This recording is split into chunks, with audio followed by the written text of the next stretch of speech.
If you've ever wondered what actually changes when a home daycare shifts to Montessori, this video will make it clear. Because Montessori isn't just different toys, it's a different daily rhythm. Today I'm going to walk you through the real practical differences between a traditional home daycare and a Montessori-inspired one. Not in theory, but in daily life. And if you're thinking about transitioning your program, this will help you visualize what that actually looks like. In a traditional daycare, the day is usually adult-led. There may be blocks of circle time, group crafts, structured activities, planned transitions. The adult sets the pace.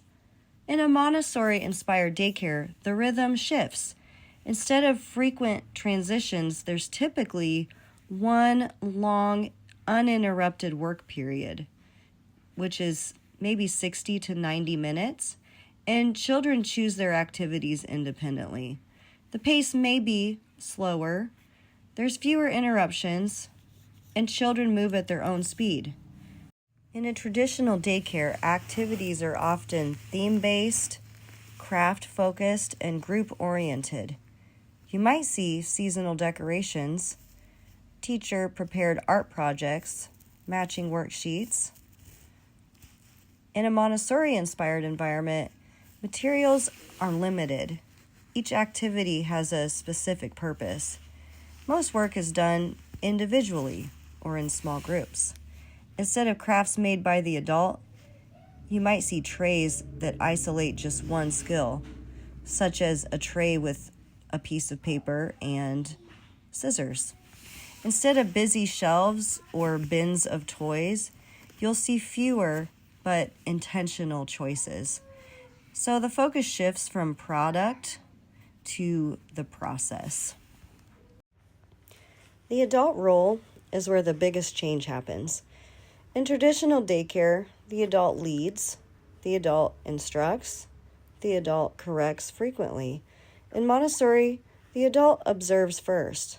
It's natural to want to jump in and help or correct, but we can practice holding off a moment longer just to observe how the child may self-correct or solve a problem on their own.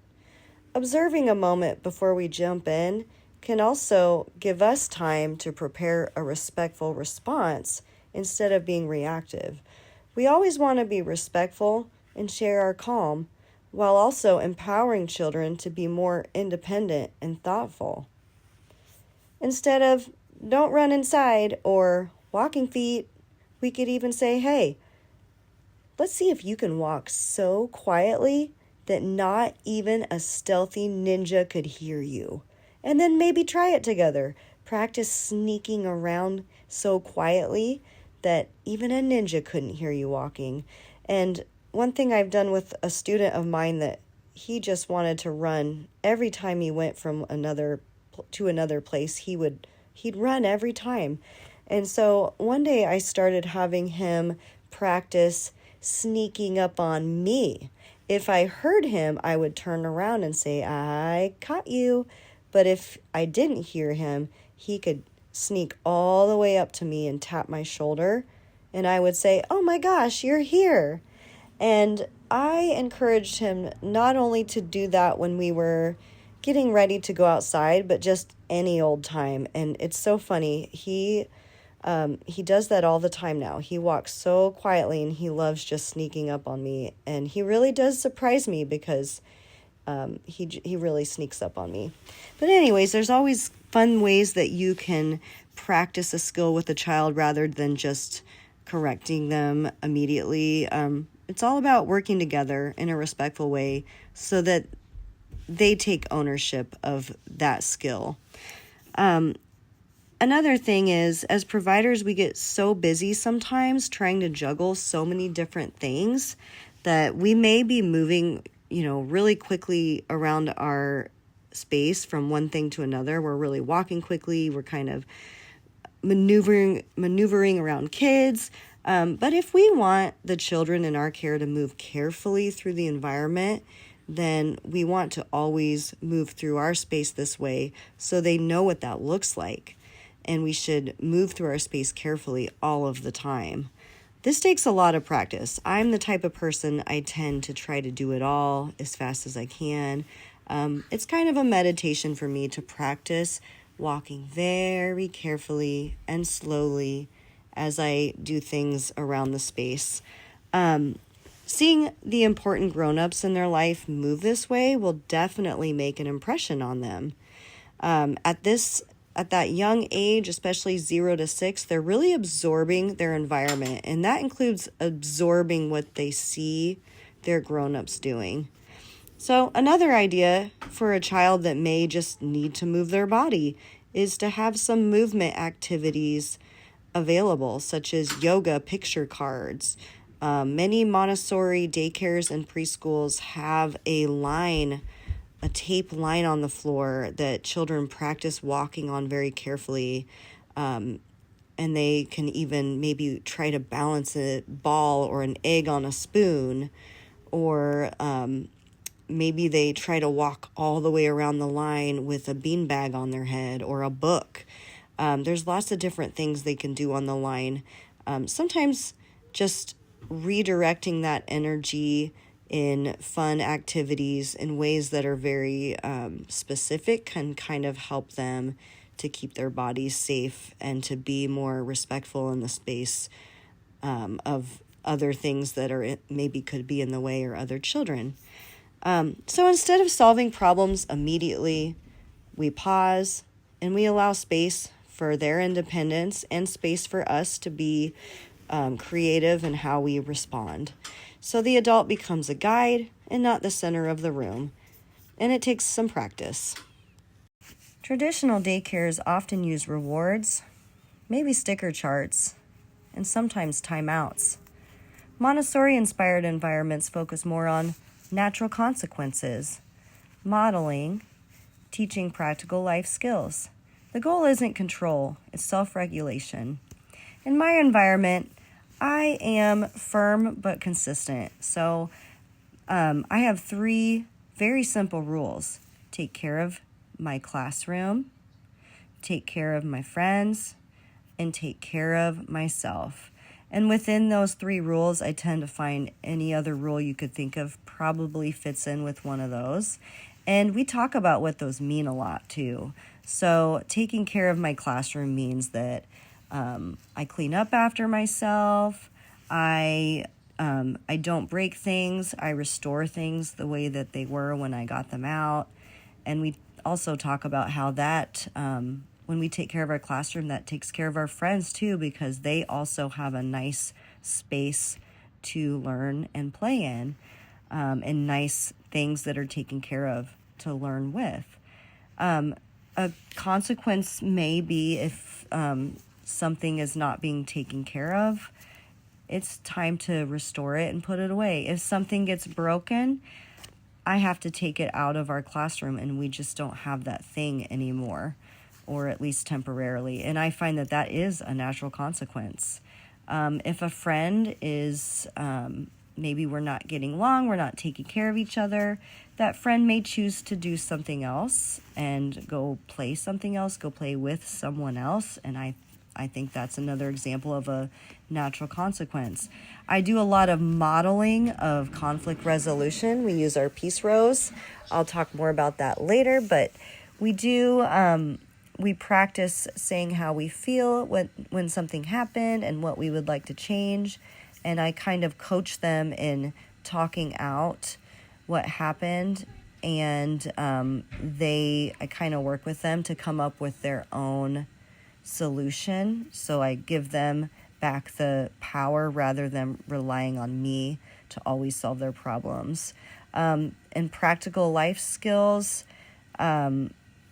sweeping the floor, cleaning the floor, washing tables, all of those things. Oftentimes when they have the tools they need and they've been shown how to do these things, they come to really enjoy them. Especially sometimes they just want that connection, so maybe you can do that with them. But that kind of gives the power back to them so they don't feel that it's, maybe forced on them. It feels like it's their space. But the idea is that it's not punishment. They don't have to have a reward for it. We want to create an environment where the activities and the problem solving are the rewards themselves. In my Montessori space, I generally avoid timeouts. Instead of a timeout, I may do what is called a time in, and I may not even call it that. I might invite the child to learn something new with me or be my helper, or I may even just have a quick talk with him, like, or her. Hey, what when you did that, how do you think that would feel if that was you? Or just having them explain what happened and talk to them about, I go back to those 3 rules that I have, I might say, hey, how can you take care of your friends here? Or how can you take care of your classroom? Or how can you take care of yourself? Take care of yourself can mean taking care of your body. It can also mean if you know how to do something, you take care of it yourself. So maybe just talking with them and just having a nice conversation about it and just seeing if they even really know what happened. Because oftentimes when they, we slow down and talk with them about it, they're like, okay, yeah, I understand that. Like, okay, are you ready? Are you ready to take care of your classroom? Are you ready to take care of your friends? All of those things. And I may even ask them, like, hey, your friend looks really sad or mad or hurt right now. How can we make amends? And I don't force them to apologize, but I do have them take a moment to think about how their friend might be feeling and maybe think about, like, hey, that's my friend and I really want to have fun with my friend. How can I make this right so we can go back to having fun again? But the idea of timeouts doesn't really fix anything. We want it to be a true learning experience and a natural consequence, and also take that moment to practice problem solving rather than stepping away from the problem. Here's something important.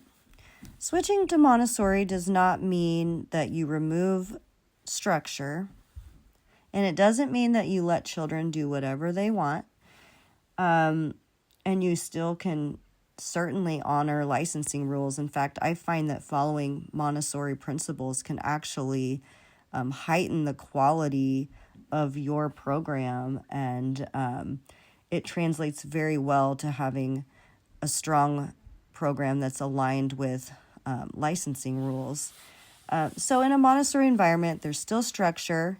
The children have what I like to say freedom within limits. And those limits are completely dependent on the child, their age, their readiness for certain activities, their needs, interests, and inclinations. But yes, there is structure. It's just more internal instead of imposed. So the way the environment is structured, they can have a lot of freedom within that structure. If you're thinking about transitioning your home daycare to a Montessori-inspired daycare, start small. You don't need to change everything overnight. Just start with maybe extending one uninterrupted work period, reducing the toys or materials, and observing more than directing. Montessori is a shift in rhythm, not just the materials. If you'd like a step-by-step checklist to help you transition, I've linked a free guide below. And if this was helpful, subscribe for more practical guidance for transitioning your home daycare to a Montessori-inspired program.